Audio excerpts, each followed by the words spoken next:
દેશભરમાં ધનતેરસના તહેવારની ધામધૂમથી ઉજવણી કરવામાં આવી રહી છે। અમદાવાદના મેઘાણીનગર વિસ્તારના ધર્મકુટીરમાં ધનતેરસ નિમિત્તે છેલ્લા 16 વર્ષથી શ્રી લક્ષ્મી યંત્ર અને કુબેર યંત્રની પૂજા કરાવવામાં આવે છે। આ વર્ષે પણ 4500 જેટલી ગોલ્ડ પ્લેટેડ શ્રી લક્ષ્મી યંત્ર અને શ્રી કુબેર યંત્રની પૂજા કરવામાં આવી। શાહના પરિવારના ઘનશ્યામ પટેલ દર વર્ષે યંત્રની પૂજા કરે છે અને આ યંત્ર તમામ લોકોને પ્રસાદી રૂપે આપતા હોય છે। તમામ લોકોના જીવનમાં ધનની વર્ષા થાય તે હેતુથી તેમજ લક્ષ્મીની કૃપા વરસે તે માટે પૂજા વિધિ કરાવવામાં આવે છે। આ એરિયો મેઘાણીનગર એ નાના માણસોની એને કોઈ 1100 આ ઓનલાઈન મળે છે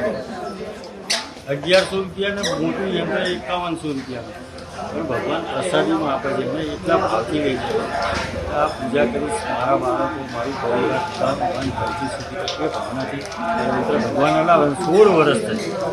16 વર્ષથી આ શ્રીયંત્ર આપીએ અને આ દીકરીને પણ 2 વર્ષની હતી ત્યાંથી જ્યારે એને 1 વર્ષથી તમારે ખોળા બેસાડી એને હવન શીખવાડે તો કશું આવડે નહીં તો બાકી બધા માપવાનું કરી નાખે તો એ પ્રેરણા લોકોને ઘેર